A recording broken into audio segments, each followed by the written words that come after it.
What's going on, folks? It is your boy Jay. Welcome back to my channel, man. And if you are a new person here, man, I'd appreciate if you could just leave a like on this video, and also thank you for stopping in. And if you're a recurring viewer, man, I appreciate all the new subs that I got. You guys have really helped me in a major way. I just ask that you leave a comment and you like this video, man, to get new people in front of this content. And today we're talking about Killer Mike. And if you're not familiar with Killer Mike, he recently won 3 Grammys in a row but got arrested the same day. But this video is not about that. This video is about him and his viewpoints on how to debunk child support. Now, we all know child support is a major thing in our community, and it's something that's worth talking about, but a lot of people don't talk about it. They just run away from the truth. And also, you know, births without marriage are a big thing in the black community. But this video is real informative. They have this podcast called Blacks for Kennedy, and there was a video with RFK, and it's just all the what they call urban influencers.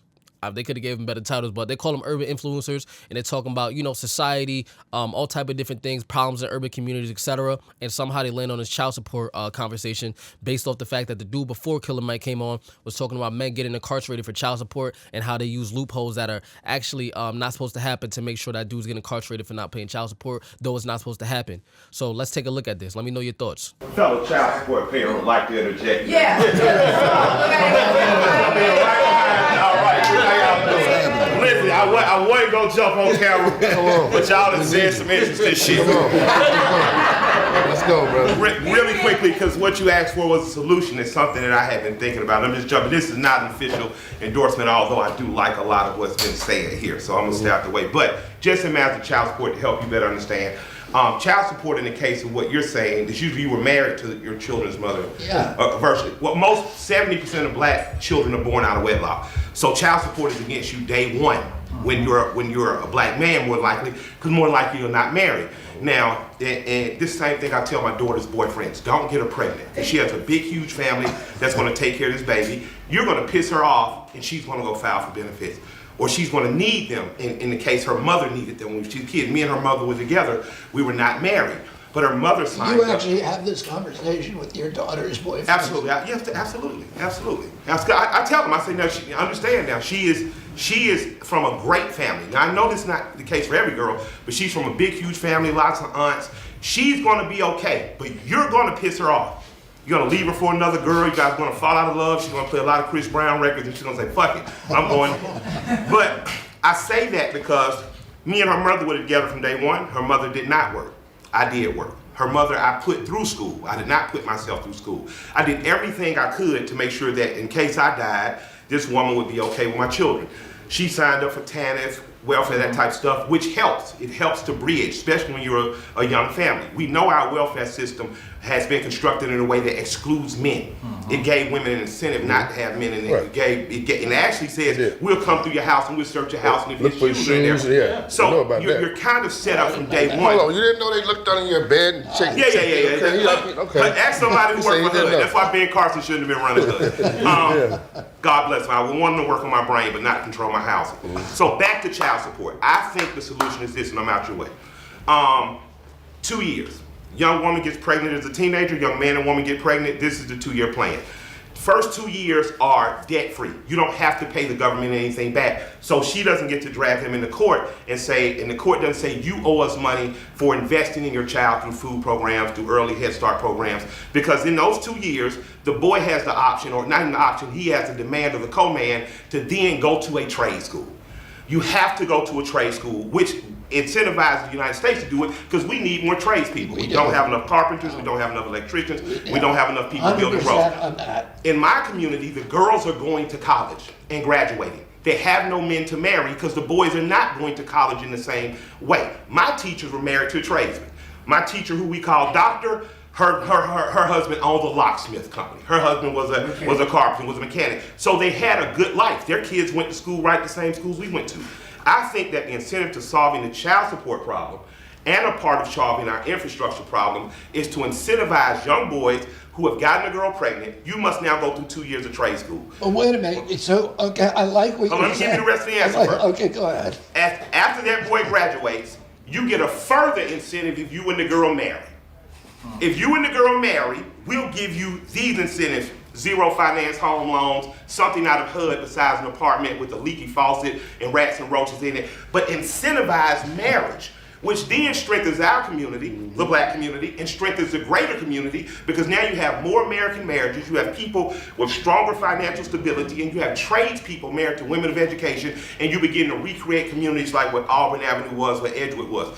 I believe you could do this from the executive order, because the money that funnels down from the feds through the states to help mothers, then it can be attached, well, we're not only helping mothers, we're helping fathers too.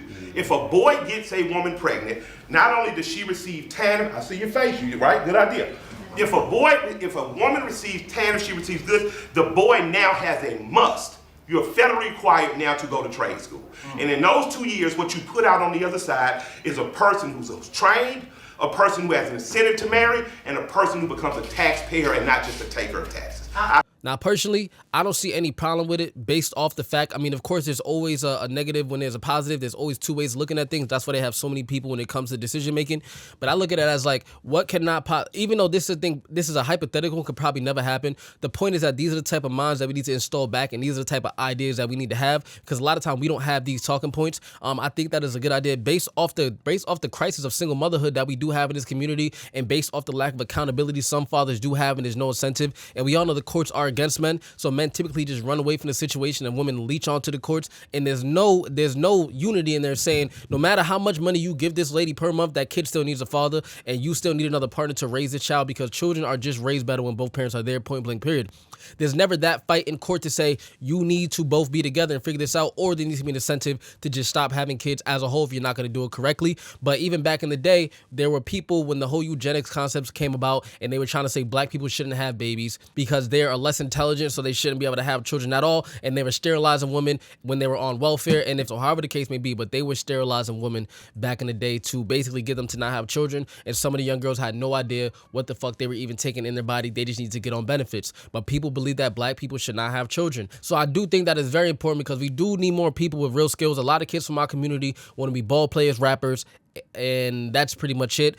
It is certainly becoming cool to have a 9-to-5, but then when you go on Instagram, you see all these IG baddies talking about if you work a 9-to-5, you shouldn't date. If you make $50,000 a year, you shouldn't date. But how are we going to reproduce if people in the average incomes of economy are not having children? Because there's only a certain percentage of people who are wealthy enough to make six figures or be millionaires, and they cannot have all the children in the world. They can, but they likely won't, because people are usually going to have 2 to 3 kids and not going to have 10 kids by the same woman just to be able to reproduce wealthy children. And then by the time you do that, all the people who make a lot of money, you keep having more children, and then again, they're going to be average middle class folks because they have to provide for all of these children. So there's a whole big misconception in the black community, but I do think we need to see more black women, we need to see more black fathers, we need to see more black 2-parent households, and I think that sometimes an incentive may help people get off their fucking ass and get shit done. 2 people that are educated typically have a longer time in their relationship, typically can stay longer together, but people from backgrounds when it comes to poverty and the things that we went through from the 1960s to now, when they broken up the household and they incentivized women to not have a man around,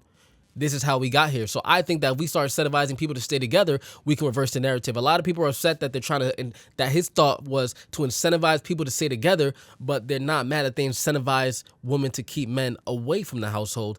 And even when it goes back to Vietnam, when they were incentivizing men to, the only way to get paid was to get on methadone, which was more addictive than the drugs that they were using in order to start making money. But they were incentivizing people for all the negative things back in the day. But now people are actually upset that the thought process is to incentivize people to stay together. So that is my take on it. Let me know your thoughts in the comments and how you feel about this. It's your boy Dre. I'm gone.